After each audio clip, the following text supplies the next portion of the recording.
Lecture में हम लोगों ने प्रॉपर्टीज ऑफ ट्रायंगल के बारे में साइन और कोसाइन रूल पढ़ा था। आज हम लोग न्यू चैप्टर स्टार्ट करते हैं, inverse trigonometric function.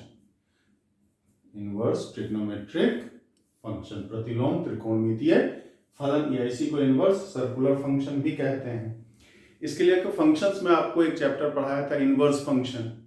Inverse function में हम लोगों ने देखा था कि किसी फंक्शन का इनवर्स तभी निकलता है जब वो वन वन ऑन्टो फंक्शन होता है। हमारा वन वन फंक्शन क्या है, ऑन्टो फंक्शन क्या है, इनटू फंक्शन क्या है, ये सब हम लोग फंक्शन चैप्टर में पढ़ चुके हैं। फंक्शन में हम लोग पढ़ चुके हैं। तो वहां हम लोगों ने देखा था कि y is equal to sine x है, तो x को हम लोग क्या साइन इनवर्स y लिख सकते हैं। x को हम लोग साइन इनवर्स y लिख सकते हैं, लेकिन तभी जब साइन x हमारा क्या हो, वन वन ऑन्टो फंक्शन हो। वन वन ऑन्टो फंक्शन के लिए क्या, इसका जो डोमेन होना चाहिए, डोमेन तो इसका रियल नंबर था, तो इसके डोमेन को हम लोग -π/2 से π/2 लाते थे, और रेंज इसका क्या -1 से 1 है हमारा। ठीक, अगर डोमेन रियल नंबर रख देंगे तो फिर ये वन वन ऑन्टो फंक्शन नहीं होगा, और जब तक वन वन ऑन्टो होगा नहीं हमारा, तब तक उसका इनवर्स हम निकाल ही नहीं सकते हैं, क्योंकि फंक्शन का इनवर्स निकालने के लिए फंक्शन का वन वन ऑन्टो होना जरूरी है। तो ऐसे तो साइन एक्स का डोमेन रियल नंबर होता है, ऐसे साइन एक्स का डोमेन रियल नंबर होता है, लेकिन डोमेन को जब रिस्ट्रिक्ट -1 से -π/2 से π/2 तक करेंगे, तभी ये वन वन ऑन्टो होगा, और वन वन ऑन्टो होगा तभी इसका इनवर्स एग्जिस्ट करेगा, मतलब तभी हम इसको ये लिख सकते हैं। और इनवर्स करने पे क्या होता है, डोमेन रेंज में कन्वर्ट हो जाता है, रेंज डोमेन में, मतलब इसका जो आप डोमेन लिखेंगे वो -1 से 1 हो जाएगा, और रेंज जो हो जाएगा वो -π/2 से π/2 हो जाएगा। तो ये चीज समझने के लिए आपको क्या करना है, फंक्शन में वन वन ऑन्टो जहां चेक करना आपको सिखाया है, और फंक्शन में इनवर्स फंक्शन कहां जो हम पढ़ाया है, उस लेक्चर को एक बार दोबारा देखेंगे, दोबारा समझेंगे, तब ये चीजें समझ में आ जाएगी। नहीं भी है तो आपको बस याद रखना है। ठीक, साइन इनवर्स, तो ये पावर जो -1 है हमारा, ये इनवर्स को डिनोट कर रहा है, ना कि पावर -1 है। मतलब कभी भी अगर साइन इनवर्स थीटा है तो इसको हम 1/sin थीटा लिखने की गलती नहीं करेंगे।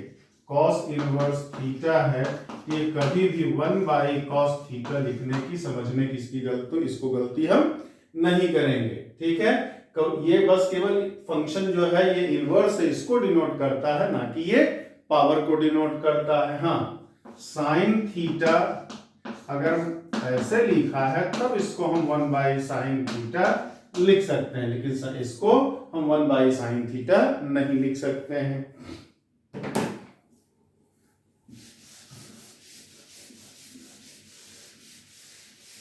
तो सारे इनवर्स ट्रिग्नोमेट्री का डोमेन और रेंज आपको याद करना होता है। वो कैसे, फंक्शन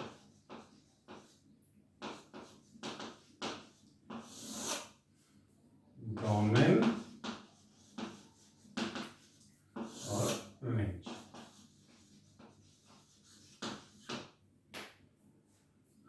तो y इज इक्वल टू, अगर साइन इनवर्स x है तो x का वैल्यू -1 से 1, और रेंज इसका -π/2 से π/2 तक होगा। y is equal to cos inverse x है, तो इसका भी डोमेन -1 से 1, रेंज इसका 0 से π तक होता है। y is equal to tan inverse x, तो डोमेन R, रेंज -π/2 से π/2। y is equal to cot inverse x, इसका डोमेन भी रियल नंबर, रेंज इसका 0 to π in open interval. y is equal to sec inverse x है, इसका domain R in absence of -1 to 1, और range इसका 0 to π in absence of π/2। 2 और y is equal to cosec inverse x है तो R in absence of -1 to 1 और range -π/2 से π/2 इन absence of 0। ये याद रखना, डोमेन हम लोग जानते हैं x का वैल्यू और रेंज मतलब कि y का वैल्यू। तो साइन x को हम क्या कहेंगे, साइन इनवर्स का इनवर्स ट्रिग्नोमेट्री का नंबर कहेंगे और y इसका क्या हो गया, वैल्यू हो गया। तो साइन इनवर्स x और कॉस इनवर्स x तभी डिफाइंड होगा जब x का वैल्यू -1 के बराबर या उससे ज्यादा हो, 1 के इक्वल या उससे कम हो। मतलब अगर हम कहते हैं कि साइन इनवर्स 2 है, कॉस इनवर्स -3 है, कॉस इनवर्स 5/2 है, साइन इनवर्स -3/2 है, तो ये सब का सब मीनिंगलेस हो जाएगा, इसका कोई मतलब नहीं हो जाएगा। तो ये साइन इनवर्स कुछ नहीं है, क्या है, एक एंगल है हमारा। जैसे अब अगर हम कहते हैं कि sine inverse 5 is equal to alpha, तो sine alpha is equal to 5, तो ये तो कभी पॉसिबल है ही नहीं ना, ये तो कभी पॉसिबल नहीं है, क्योंकि हम लोग जानते हैं साइन का वैल्यू 1 से ज्यादा नहीं होता या -1 से कम नहीं होता। तो साइन इनवर्स और कॉस इनवर्स तभी डिफाइंड होगा जब उसका नंबर -1 से 1 तक हो। टेन इनवर्स और कॉट इनवर्स में कोई समस्या नहीं होती है। टेन इनवर्स और कॉट इनवर्स सब ये क्या होता है, हर नंबर पे डिफाइंड होता है। और सेक इनवर्स और कॉसेक इनवर्स जो होगा वो -1 से 1 के बीच के नंबर पे डिफाइंड नहीं होता है। वो कब डिफाइंड होगा, या तो उसका नंबर मतलब यानी x जो हो 1 के बराबर या उससे ज्यादा हो, -1 के बराबर या उससे कम हो। -1 से 1 के बीच अगर कोई नंबर है तो वो डिफाइंड नहीं होता। तो साइन इनवर्स और कॉस इनवर्स -1 से 1 तक, टेन इनवर्स और कॉट इनवर्स पूरा रियल नंबर, सेक इनवर्स और कॉसेक इनवर्स -1 से 1 के बीच उसका नंबर नहीं होना चाहिए। कुल मिला के जो ट्रिग्नोमेट्रिकल फंक्शन का हम लोग डोमेन रेंज देखे थे, वही इनवर्स ट्रिग्नोमेट्रिकल का क्या होता है, डोमेन हो जाता है। अब अगर रेंज की बात करें तो साइन इनवर्स और कॉस इनवर्स का वैल्यू, साइन इनवर्स -π/2 से π/2 होगा, कॉस इनवर्स 0 से π, टेन इनवर्स -π/2 से π/2, सेक इनवर्स कॉट इनवर्स 0 से π, sec inverse 0 to π in absence of π/2 और कॉसेक इनवर्स -π/2 से π/2 इन एब्सेंस ऑफ 0। ये जो ट्रिग्नोमेट्रिकल फंक्शंस का जो वैल्यू लिखा है हमने, रेंज लिखा है, ये इसका प्रिंसिपल वैल्यू है। आपको प्रिंसिपल वैल्यू से ही काम है, जनरल वैल्यू आपको पढ़ने की जरूरत नहीं है, आपको बस केवल प्रिंसिपल वैल्यू से काम होता है यहाँ पे। अब यहाँ -π/2 तो देख रहे हैं कि 3 साइन इनवर्स, टेन इनवर्स और कॉसेक इनवर्स का जो वैल्यू होता है वो -π/2 से π/2 तक रहता है। वो अलग है, साइन इनवर्स में -π/2 और π/2 भी होगा, टेन इनवर्स में -π/2 और π/2 नहीं इंक्लूड किया जाता है, और कॉसेक इनवर्स में -π/2 से π/2 तक तो होगा, लेकिन बीच में 0 नहीं होगा। क्यों नहीं होगा, क्योंकि कॉसेक 0 जो होता है वो अनडिफाइंड होता है हमारा। कॉसेक 0 डिग्री का मान हम लोग क्या जानते हैं, इन्फिनिटी जानते हैं, अपरिभाषित होता है हमारा। तो 3 का वैल्यू -π/2 से π/2 और बाकी 3 का जो वैल्यू होता है वो कहां से कहां, 0 से π तक, जिसमें कॉस इनवर्स में 0 और π भी इंक्लूड होगा, टेन इनवर्स में 0 और π इंक्लूड नहीं होगा, और सेक इनवर्स में 0 से π तक तो होगा लेकिन बीच में π/2 नहीं होगा। क्यों, क्योंकि सेक π/2 पर डिफाइंड नहीं होता। तो कुल मिलाकर के -π/2 से π/2 है हमारा, तो ये 3 क्वाड्रेंट कवर करता है। ये एंगल -π/2, ये 0 हो गया, ये π/2 हो गया और ये पाई हो गया हमारा। ठीक, फोर्थ क्वाड्रेंट में कभी भी साइन इनवर्स ट्रिग्नोमेट्री का वैल्यू नहीं होता है, या तो फर्स्ट में होगा, या तो सेकंड में होगा, या तो थर्ड में होगा, लेकिन फोर्थ में कभी इनवर्स ट्रिग्नोमेट्री का वैल्यू नहीं होगा हमारा। तो फर्स्ट में तो सब होगा, x अगर ग्रेटर देन 0 है, x अगर ग्रेटर देन 0 है, x अगर ग्रेटर देन 0, तो sine inverse x, cos inverse x, tan inverse x, cot inverse x, sec inverse x सब का सब इसी में होगा।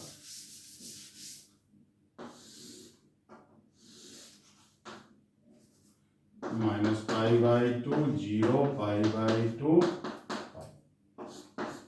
सेक इनवर्स x और कॉसेक इनवर्स x। अगर x पॉजिटिव है तो सारे इनवर्स ट्रिग्नोमेट्रिकल रेशियो का वैल्यू जो होता है वो फर्स्ट क्वाड्रेंट में होता है, यानी कि 0 से π/2 के बीच में होता है। लेकिन अगर x यही नेगेटिव हो जाए, x अगर क्या हो जाए, नेगेटिव हो जाए हमारा, when x लेस देन 0 हो जाए, x लेस देन 0 हो जाए तो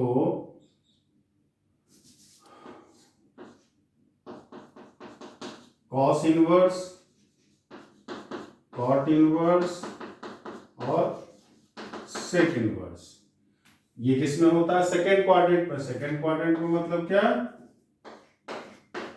π/2 से पाई के बीच।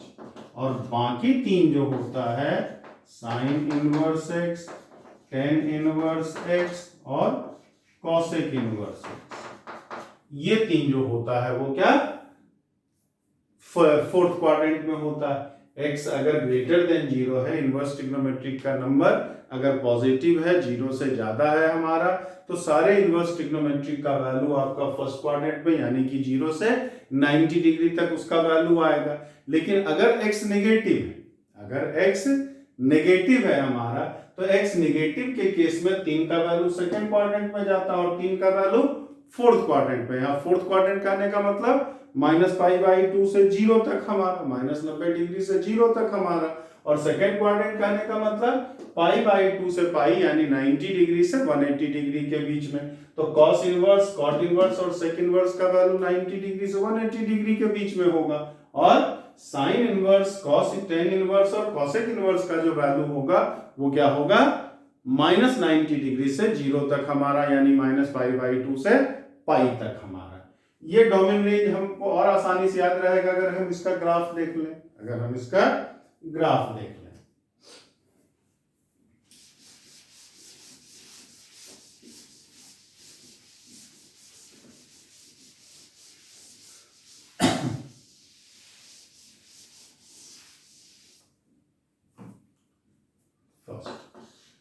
y is equal to sign inverse x, इसका ग्राफ जो आपका बन जाएगा -1 1 π/2 और -π/2। x का वैल्यू 1 से ज्यादा नहीं हो सकता, -1 से कम नहीं हो सकता है, और रेंज -π/2 से π/2, मतलब π/2 के ऊपर ग्राफ नहीं जाना चाहिए, -π/2 के नीचे नहीं जाना चाहिए। तो x का जो वैल्यू होता है, x एक्सिस पे जहां जहां तक ग्राफ बनेगा वही डोमेन होगा, और y एक्सिस का जहां जहां तक ग्राफ बनेगा वहां क्या होगा, रेंज होगा हमारा। y is equal to cos inverse x है,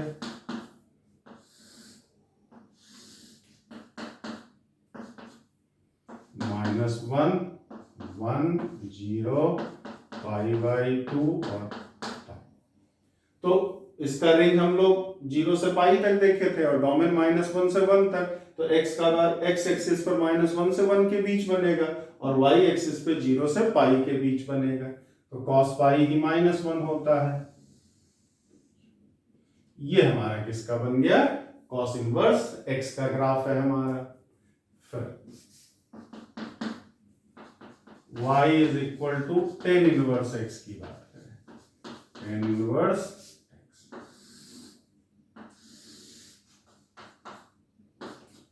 ये -π/2 और पाई।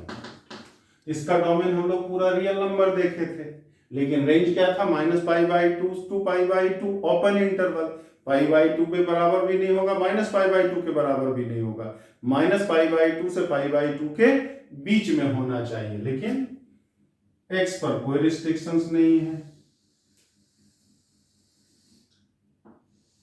मतलब इधर प्लस इंफिनिटी तक जहां तक मर्जी हो वहां तक जाए, और इधर भी जहां तक मर्जी हो वहां तक जाए, लेकिन वाई एक्सिस पे पाई बाई 2 के ऊपर नहीं जा सकता, माइनस पाई बाई 2 के नीचे नहीं जा सकता। तो x माइनस इंफिनिटी से इंफिनिटी तक पूरा होगा, और वाई एक्सिस पे पाई बाई 2 माइनस पाई बाई 2 से पाई बाई 2 के बीच में बनेगा। ये हमारा साइन इनवर्स x का डोमेन, ये कॉस इनवर्स का डोमेन, ये ये तीनों का ग्राफ हो गया हमारा। y is equal to cot inverse x का ग्राफ। तो फिर x पर कोई रिस्ट्रिक्शंस नहीं है, लेकिन रेंज हम लोग क्या देख रहे थे, 0 से पाई के बीच में। तो पाई से ऊपर नहीं बनेगा, 0 के नीचे बनेगा। डोमेन तो पूरा रियल नंबर था, तो इधर भी इंफिनिटी तक जाएगा, इधर भी माइनस इंफिनिटी तक जाएगा।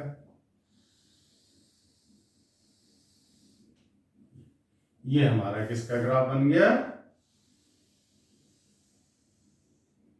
सेकंड कॉट इनवर्स x का। y is equal to second inverse x है हमारा।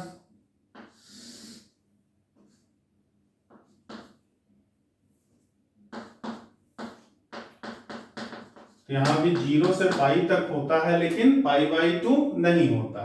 और x क्या देखे थे, -1 से 1 के बीच नहीं, तो 1 से ज्यादा या -1 से कम हमारा। तो इसका जो ग्राफ बनेगा,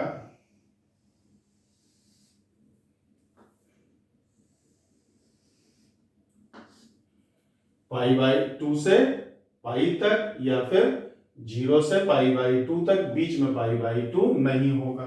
तो यहां भी हमारा क्या है, पाई बाई 2 के पैरेलल कर दिया, यहां भी पाई बाई 2 के पैरेलल कर दिया।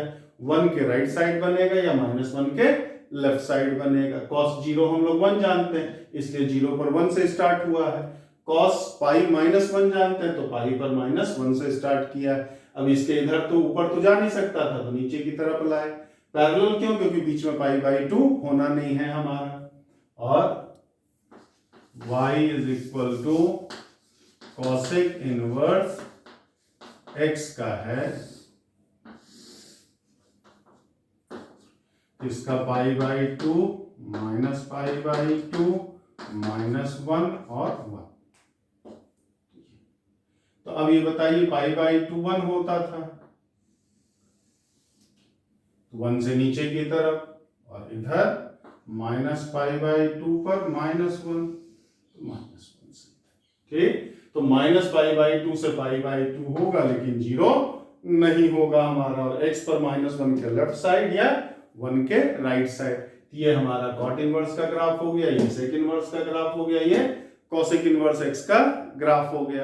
तो ग्राफ याद रखें तो डोमेन रेंज याद रहेगा, और डोमेन रेंज याद रखें तो ग्राफ हम उसका आसानी से बना सकते हैं। दोनों की आपको जरूरत होती है। अब इसमें सवाल इतने पे जो बनता है आपका, अब पहला दे दिया कि आपको डोमेन ऑफ, सबसे पहले तो वैल्यू निकालने के लिए पूछेगा। तो वैल्यू निकालने के लिए तो हमने क्या 2 केस देखा, कि अगर x ग्रेटर देन 0 हो, x अगर ग्रेटर देन 0 हो तो सबका वैल्यू 0 से पाई बाई 2 तक आता है। किसका, साइन इनवर्स x का भी, कॉस इनवर्स x का भी, टेन इनवर्स x का भी, कॉट इनवर्स x का भी, सेक इनवर्स x का भी, और कॉसेक इनवर्स x का भी। सारे इनवर्स ट्रिग्नोमेट्री का रेशियो फर्स्ट क्वाड्रेंट में आएगा वैल्यू उसका। और जब x क्या था, लेस देन 0 था हमारा, तो x अगर लेस देन 0 था तो हमने क्या बोला कि 3 का वैल्यू माइनस पाई बाई 2 से 0 तक जाता है। किसका, साइन इनवर्स x का, टेन इनवर्स x का, और कॉसेक इनवर्स x का। और बाकी 3 जो है वो पाई बाई 2 से पाई तक जाता है। किसका था, कॉस इनवर्स x का, कॉट इनवर्स x का, और सेक इनवर्स x का। अब इसी पे बस वैल्यू पूछ लेता है आपसे, कि जैसे पूछ लिया कि साइन इनवर्स 1/2 का वैल्यू बताओ। आप साइन इनवर्स 1/2 का वैल्यू बताइए। तो 1/2 क्या है, 0 से ज्यादा है, यानी कि ये फर्स्ट क्वाड्रेंट में रहेगा, और फर्स्ट क्वाड्रेंट में वैल्यू सबका याद रहना चाहिए। देखिए तो 0 से 90 डिग्री तक cos sin 30 डिग्री का वैल्यू ही तो क्या होता है 1/2 होता है, तो बस उल्टा, तो साइन इनवर्स 1/2 का वैल्यू जो हो जाएगा वो π/6 हो जाएगा। अब अगर हम बात करें cos इनवर्स -1/2 की बात करें, तो अब x नेगेटिव है, x क्या है नेगेटिव है, तो नंबर नेगेटिव है, cos नेगेटिव किसमें होता था, सेकंड में होता था, थर्ड में होता था, थर्ड क्वाड्रेंट में तो cos का वैल्यू हो ही नहीं सकता है, तो नेगेटिव है तो cos इनवर्स का वैल्यू सेकंड क्वाड्रेंट में। अब याद करेंगे हम लोग कि सेकंड क्वाड्रेंट में मतलब 90 डिग्री से 180 डिग्री के बीच में कितने डिग्री cos का वैल्यू -½ होता है, ये हम लोग जानते हैं cos 120 डिग्री का मान -½ होता है हमारा, तो सेकेंड क्वाड्रेंट में cos 120 डिग्री -½ तो cos इनवर्स -1 क्या हो जाएगा 2π/3 हो जाएगा हमारा। tan इनवर्स -1 की बात करें, tan इनवर्स -1, तो फिर इसका वैल्यू निगेटिव है, नंबर क्या है इसका नेगेटिव है, और नेगेटिव वाले में क्या होता है tan इनवर्स जो होगा वो किसमें फोर्थ क्वाड्रेंट में, फोर्थ क्वाड्रेंट मतलब -90 डिग्री से 0 डिग्री के बीच में, तो -90 से 0 के बीच में -10 -45 डिग्री का वैल्यू -1 होता है, तो क्या हो जाएगा इसका वैल्यू -π/4 हो जाएगा। लेकिन यही cot इनवर्स -1 होगा, तो cot -45 भी 1 होता है हमारा, लेकिन यहाँ cot इनवर्स है तो x नेगेटिव होने पर cot इनवर्स का वैल्यू किस में जाएगा सेकंड क्वाड्रेंट में। सेकंड क्वाड्रेंट में हम लोग याद करेंगे कितने डिग्री सेकंड क्वाड्रेंट के किस एंगल पे cot -1 होता है, तो 135 डिग्री। सेकंड क्वाड्रेंट मतलब यहाँ 90 से 180 के बीच में लेना, 90 to 180 के बीच में 135 पे जो होता है वो cot -1 होता है, इसका वैल्यू -π/4 ना हो करके 3π/4 हो जाएगा हमारा।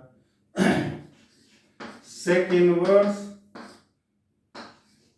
2 दे, सेक इनवर्स 2, तो फिर x पॉजिटिव है, x पॉजिटिव है तो इनवर्स ट्रिग्नोमेट्री का वैल्यू फर्स्ट क्वाड्रेंट में होना चाहिए।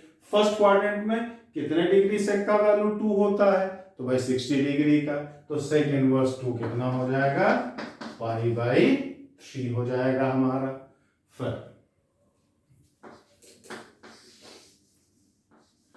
कॉसेक इनवर्स -2 की बात करें, तो कॉसेक इनवर्स -2, अब कॉसेक इनवर्स आ गया, नंबर उसका नेगेटिव है हमारा, तो कॉसेक इनवर्स नेगेटिव रहने पे किसमें फोर्थ क्वाड्रेंट में जाता है, तो फोर्थ क्वाड्रेंट मतलब -90 से 0 -π/2 से 0 तक देखना है, तो -π/2 से 0 के बीच में -π/6 पे हम लोग जानते हैं -30 डिग्री का मान कॉसेक का मान -2 होता है, तो ये क्या हो जाएगा इसका -π/6 हो जाएगा। cos -1 की बात करें तो पाई हो जाएगा। cos इनवर्स 0 की बात किया जाए तो cos 0 1 होता है, cos इनवर्स 0 1 हो जाएगा हमारा। tan इनवर्स -∞ की बात किया जाए ये π/2 को अप्रोच करेगा हमारा, ठीक। कभी भी π/2 तो tan इनवर्स का वैल्यू होता ही नहीं है, π/2 को अप्रोच ही कर सकता है हमारा।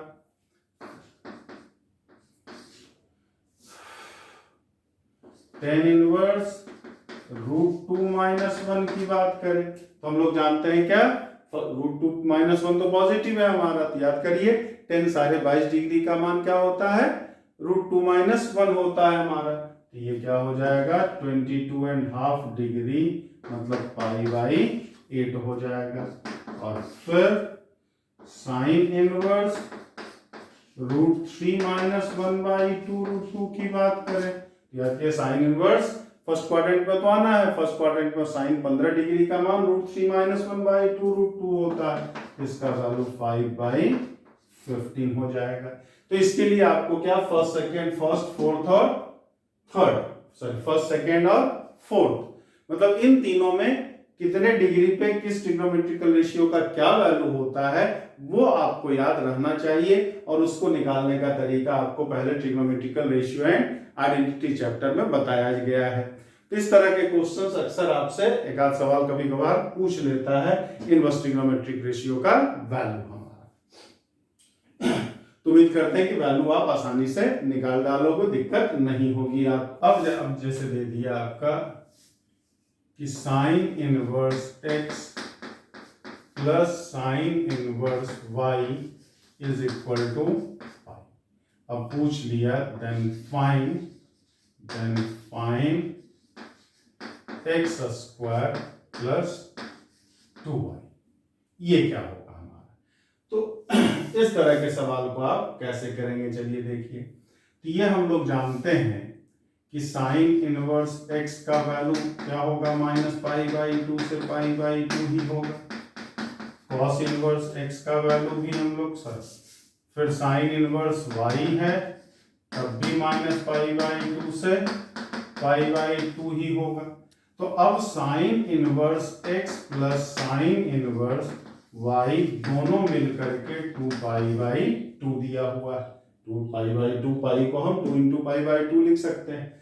तब sign inverse x plus sine inverse y या तो दोनों पाई बाई 2 के इक्वल हो जाए, तब तो ये पाई आ जाएगा हमारा। लेकिन अगर इसका वैल्यू हमने पाई बाई 6 ले लिया तो इसका वैल्यू 5 पाई बाई 6 लेना होगा, लेकिन ये पॉसिबल है नहीं। साइन इनवर्स y का वैल्यू किसी भी नंबर का साइन इनवर्स कभी भी पाई बाई 2 से ज्यादा नहीं होता, ये पॉसिबल नहीं होगा। इसका वैल्यू अगर हमने मान लीजिए माइनस पाई बाई 6 ले लिया, इसको 7 पाई बाई 6 लेना पड़ेगा, ये पॉसिबल नहीं होगा हमारा। तो कुल मिला के क्या है कि sine inverse x plus sine inverse y 2 pi by 2 तभी हो सकता है, it is possible only when sign inverse x pi by 2 and sign inverse y भी पाई बाई 2। जब तक दोनों पाई बाई 2 के बराबर नहीं होगा, इन दोनों का सम कभी भी पाई नहीं हो सकता, क्योंकि अगर दोनों में से किसी एक को भी पाई बाई 2 से कम लेंगे तो बैलेंस करने के लिए दूसरे को पाई बाई 2 से ज्यादा होना पड़ेगा। और दोनों साइन इनवर्स x है, दोनों साइन इनवर्स के फॉर्म में है, तो किसी का भी वैल्यू पाई बाई 2 से ज्यादा पॉसिबल नहीं होता है। तो एक को कम एक को ज्यादा तो हम ले ही नहीं सकते, दोनों मिलकर के 2 पाई बाई 2 तभी होगा जब ये भी पाई बाई 2 के बराबर हो जाए, ये भी पाई बाई 2 के बराबर हो जाए। इसका मतलब x का वैल्यू 1 और y का भी वैल्यू 1। तो x स्क्वायर प्लस 2y मतलब 1 प्लस 2, इसका वैल्यू जो हो जाएगा वो कितना हो जाएगा, 3 हो जाएगा हमारा। चलिए अगले सवाल पे आते हैं हम लोग। If sine inverse x plus sine inverse y plus sine inverse z is equal to 3 pi by 2, then find x to the power 2019, 2020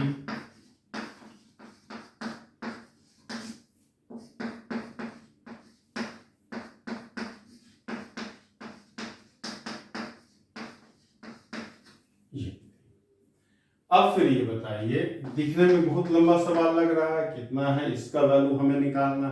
ये बताइए फिर sine inverse x plus sine inverse दिया हुआ है क्या, sine inverse x plus sine inverse y plus sine inverse z is equal to 3 pi by 2 दिया।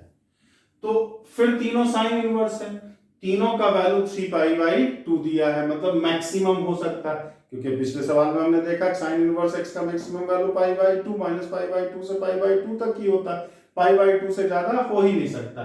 तो ये भी पाई बाई 2 के बराबर हो जाए, ये भी पाई बाई 2 के बराबर हो जाए, ये भी पाई बाई 2 के बराबर हो जाए, तभी तीनों मिलाकर के 3 पाई बाई 2 हो सकता है।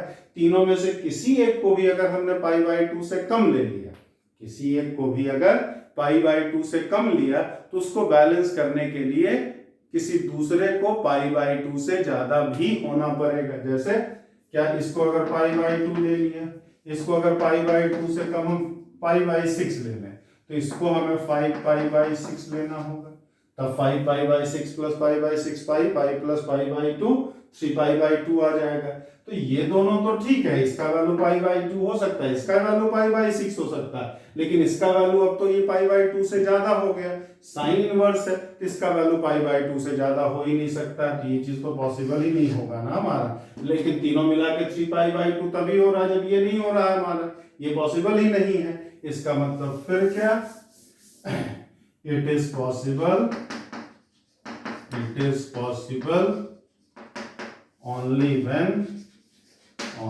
when sin inverse x is equal to π/2, sin inverse y is equal to π/2, sin inverse z is equal to भी π/2। जब तक तीनों π/2 के बराबर अलग अलग नहीं होगा, इन तीनों को ऐड करने पर 3π/2 नहीं हो सकता। इसका मतलब x का वैल्यू भी 1, y का वैल्यू भी 1, z का वैल्यू भी 1। ये क्या आ जाएगा, 1 + 1 + 1 - 3 अपॉन 1 + 1 + 1 यानी कि 3 - 1। आंसर कितना इसका 2 आ जाएगा। ये सब सवाल दिखने में लग रहा है थोड़ा अजीब सा टाइप का, दूसरे टाइप का, लेकिन होता है बहुत ही आसान सवाल। तो ऐसे सवाल में हमेशा मैक्सिमम वाला केस लेकर के या मिनिमम वाला केस लेकर के आप जरूर देखेंगे। यही अगर -3π/2 हो जाता, यही क्या हो जाता, -3π/2, देन कहता find x × y plus y × z plus x × z। तो यहां भी अगर हम बात करें तो sine inverse x plus sine inverse y plus sine inverse z is equal to -3π/2 दिया हुआ है हमारा। तो ये कब पॉसिबल होगा, it is possible only when sine inverse x is equal to -π/2, sine inverse y is equal to -π/2 और sine inverse z is equal to -π/2। क्योंकि तीनों मिनिमम है -3π/2, तीनों जब तक -π/2 के बराबर नहीं होगा, इसका सम कभी भी -3π/2 नहीं हो सकता। किसी को भी -π/2 से ज्यादा लेने की कोशिश करेंगे तो किसी और को -π/2 से कम भी होना पड़ेगा हमारा। एक को अगर ज्यादा करेंगे दूसरे को कम करेंगे तब तो बैलेंस होगा हमारा। तो ये तभी संभव है जब तीनों -π/2 के बराबर हो जाए, नहीं तो एक को कम लें, एक को ज्यादा लेंगे -π/2 से तो दूसरे को -π/2 से कम लेना होगा। और ये हम लोग जानते हैं कि किसी भी नंबर का साइन इनवर्स कभी भी -π/2 से कम नहीं हो सकता है। इसका मतलब x का वैल्यू -1, y का वैल्यू भी -1 और z का वैल्यू भी -1 आ गया। तो इसका वैल्यू कितना, -1 × -1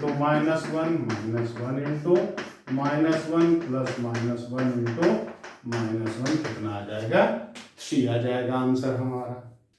if cos inverse x plus cos inverse y is equal to 2 दे दिया, find then find 3x - 2y। ये अब ये बताइए क्या दिया हुआ है, cos inverse x plus cos inverse y is equal to 2π। और हम लोग जानते हैं कि cos इनवर्स कुछ भी रहे, इसका वैल्यू 0 से लेकर के पाई तक होता है। साइन इनवर्स का वैल्यू -π/2 से π/2 तक होता है, cos इनवर्स का वैल्यू 0 से पाई तक होगा। ये चीज हम लोग जान रहे हैं। तो ये बताइए दोनों जब तक ये पाई हो जाए, ये पाई हो जाए, कोई दिक्कत नहीं, 2π हो जाएगा। इसको अगर π/2 से कम लेंगे, अगर 5π/3 ले लिया तो इसको हमें 5π/3 लेना पड़ेगा, तब दोनों मिलकर के 2π होगा। लेकिन cos इनवर्स y का वैल्यू 5π/3 हो ही नहीं सकता। अगर इसको हमने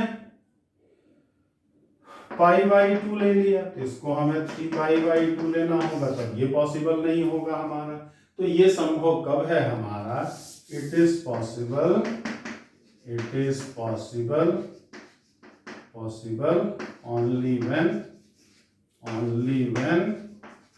कॉस इनवर्स x भी पाई हो जाए एंड कॉस इनवर्स y भी पाई हो जाए। तो इसका मतलब हो गया x का वैल्यू -1, y का वैल्यू भी -1, कॉस पाई -1 हो जाता है। ये कितना आ जाएगा -3 + 2, मतलब फाइनल आंसर जो हो जाएगा वो -1 हो जाएगा हमारा। फिर यही कहा देता cos inverse x plus cos inverse y is equal to 0। Then find 3x plus 2y पूछ देता है। अब ये बताइए cos inverse x plus cos inverse y 0 दिया हुआ है, cos इनवर्स y 0। अब cos इनवर्स का मिनिमम वैल्यू 0 हो सकता है, cos इनवर्स का, तो दो का सम 0 कब होगा, जब एक प्लस में हो वही नंबर माइनस में हो, मतलब ये π/2 तो ये -π/2 हो जाए, ये -π/3, ये π/3 हो जाए। लेकिन क्या इसका वैल्यू ये संभव है, इसका वैल्यू ये संभव है, cos इनवर्स कभी 0 से कम हो ही नहीं सकता। 0 तो हो सकता है हमारा, तो ये पॉसिबल कब होगा, it is possible only when cos inverse x बराबर 0 और cos इनवर्स y बराबर भी 0। तो x का वैल्यू 1 और y का भी वैल्यू 1 होगा। जब तक दोनों 0 बराबर नहीं हो जाएगा तब तक cos inverse x plus cos inverse y का वैल्यू 0, कभी उनका सम कभी 0 हो ही नहीं सकता है। या तो दोनों 0 हो जाए, या एक प्लस में हो जाए एक माइनस में हो जाए, लेकिन दोनों cos इनवर्स है तो दोनों में से कोई माइनस में होने को तैयार ही नहीं है। एक ही संभावना बचती है दोनों 0 के बराबर। अगर दोनों 0 बराबर तो x और y दोनों 1 हो जाएगा, तो आंसर इसका कितना 3 + 2 5 हो जाएगा। अगर हमारा सवाल दे दे कि summation of cos inverse xi is equal to 0, जहां i का वैल्यू 1 से n तक, तो पूछ लिया then find summation of xi। तो इसका मतलब क्या हुआ कि cos inverse x1 plus cos inverse x2 से लेकर के cos inverse xn is equal to 0 है। तो पूछ क्या रहा है, x1 plus x2 plus x3 up to xn का वैल्यू क्या होगा। यहां भी बताइए कि cos inverse x1 plus cos inverse x2 से लेकर के cos इनवर्स xn जब जाएंगे तो 0। ये तभी संभव है जब सब 0 बराबर, क्योंकि cos इनवर्स 0 से कम तो कभी हो ही नहीं सकता। किसी एक को भी अगर 0 से ज्यादा लिए तो दूसरे को हमें 0 से कम लेना होगा। मान लीजिए cos इनवर्स x3, ये 0 हो जाए, ये सब 0 हो जाए, लेकिन ये π/3 तो ये -π/3, लेकिन ये पॉसिबल हो ही नहीं सकता है हमारा, कि cos इनवर्स x2 का वैल्यू -π/3 संभव ही नहीं है। इसका मतलब फिर इट इज